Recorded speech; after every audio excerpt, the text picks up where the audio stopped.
Jadi gini ya, masalah Al Zaitun itu masalah yang sekarang sudah menarik perhatian publik secara luar biasa, dan kontroversi juga baik melalui media maupun gerakan fisik.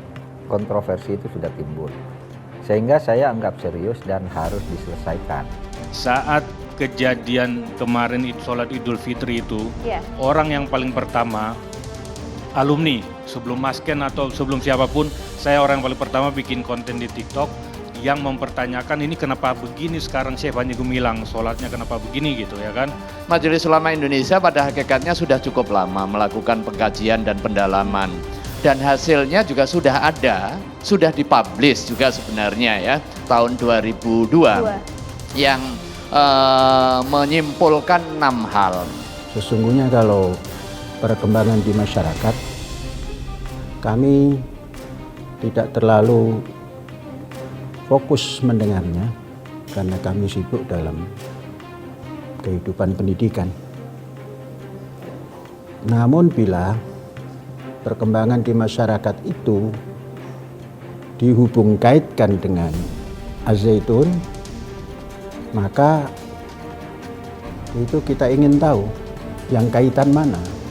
Dan untuk itu nanti sore, Sabtu sore ini jam 4 saya akan rapat dengan pejabat-pejabat tertinggi di lingkungan Polhukam untuk mengambil sikap.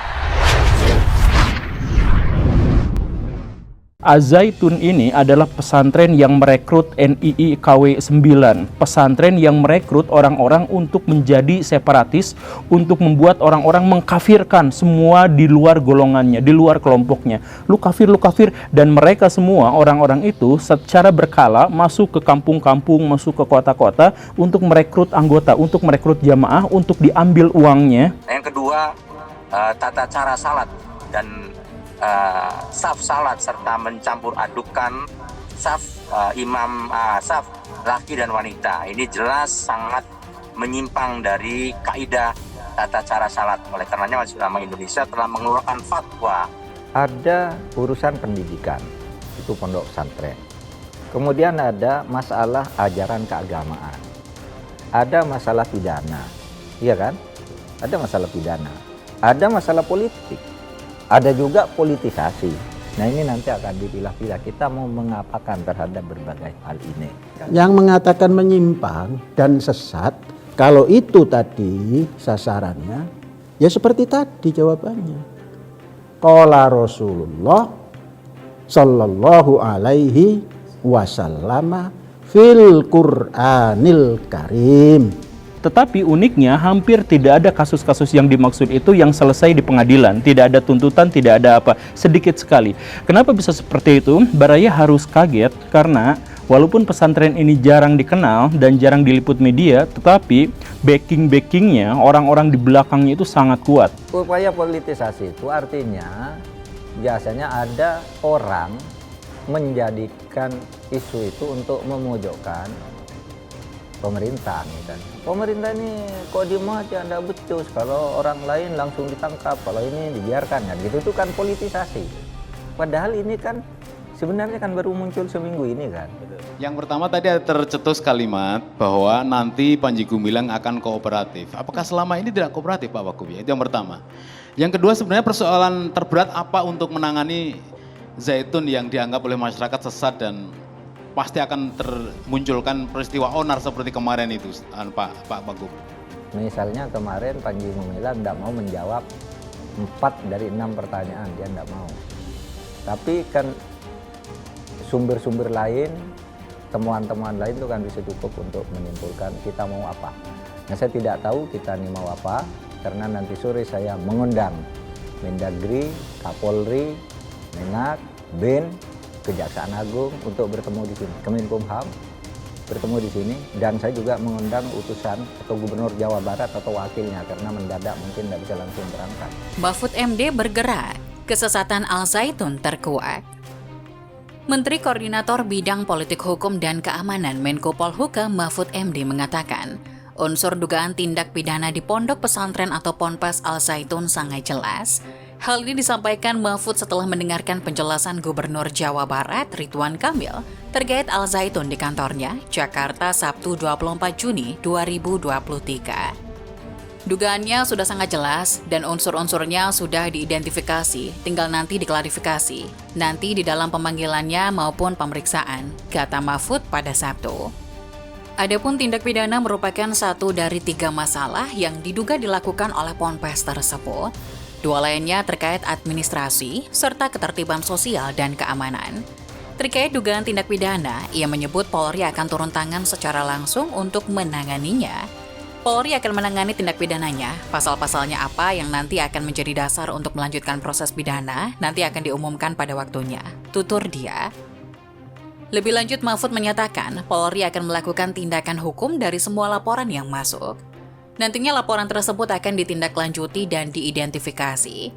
Ada beberapa hal tindak pidana, laporan masuk ke Menko Polhukam dan kesimpulan dari beberapa penelitian nanti ada laporan resmi yang akan disampaikan ke Polri. Polri akan melakukan tindakan dari semua pintu yang masuk laporan pelanggaran pidananya, kata Mahfud.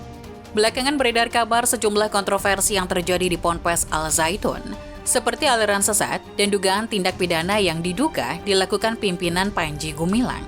Wakil Presiden Ma'ruf Amin juga meminta Menteri Koordinator Bidang Politik, Hukum, dan Keamanan Mahfud MD dan Menteri Agama Yakut Khalil Qumas untuk menindaklanjuti kontroversi yang ada di Ponpes Al Zaitun. Ma'ruf mengatakan Mahfud dan Yakut mesti turun tangan apabila hasil kajian menunjukkan bahwa benar ada penyimpangan yang terjadi di pondok pesantren tersebut.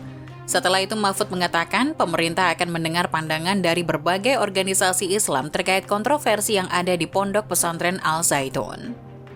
Setelah kita kaji bahwa itu memang sudah ada penyimpangan, kemudian tentu akan ada rapat koordinasi di pihak Menko Polhukam dengan juga Kementerian Agama saya, minta ditindaklanjuti, kata Ma'ruf di Istana Wakil Presiden Jakarta Selasa 20 Juni 2023. Di sisi lain, keeksklusifan yang dilakukan Ponpes Al Zaitun Indramayu terus terkuak. MUI sendiri bahkan mengaku sulit mengakses Ponpes yang dipimpin Panji Gumilang tersebut. Padahal niat MUI untuk tabayun dan melakukan konfirmasi perihal polemik yang terjadi di dalam Ponpes. Selain melarang sembarang orang masuk di lingkungan pesantren, Al Zaitun diketahui juga tidak pernah melakukan komunikasi dengan ponpes-ponpes lainnya. Walau merupakan ponpes terbesar di Asia Tenggara, namun Al Zaitun tidak terdaftar dalam keanggotaan Forum Pondok Pesantren atau FPP Indramayu. Ponpes tersebut juga tidak masuk dalam Robitoh Ma'ahid Islamiyah Nahdlatul Ulama atau RMI NU Indramayu, seperti ponpes-ponpes lain yang ada di Indramayu. Al Zaitun ini tidak masuk dalam FPP maupun RMI, ujar Ketua FPP sekaligus RMI NU Indramayu KH Azun Mauzun Minggu 25 Juni. FPP Indramayu sendiri sebelumnya diketahui pernah mengundang Al Zaitun untuk hadir dalam musyawarah bersama ponpes-ponpes lainnya yang ada di Indramayu. FPP pun menilai Al Zaitun enggan bergabung bersama Forum Pondok Pesantren. Adapun soal polemik yang terjadi di Ponpes Al Zaitun, Kiai Haji Azun Mauzon menyampaikan, pihaknya bersikap bakal mendukung penuh apapun keputusan yang ditentukan pemerintah. Jika dugaan adanya ajaran sesat yang tidak sesuai dengan akidah agama Islam terjadi di Ponpes Al Zaitun, pihaknya meminta pemerintah harus bisa bersikap tegas. Kalau benar sesat, izin operasional pesantren itu harus dicabut, ujarnya. Di sisi lain, Kiai Haji Azun Mauzun meminta agar pemerintah tidak berlarut-larut mengusut soal polemik Al Zaitun dan segera mengumumkan tindakan yang akan dilakukan. Jika tidak, gejolak di tengah masyarakat yang akan terus terjadi. Demo besar-besaran pun akan terus terjadi di Indramayu bahkan di Jakarta. Makanya kami meminta kepada pemerintah segera secepatnya memberikan rekomendasi apakah Al Zaitun ini sesat atau tidak, ujar dia.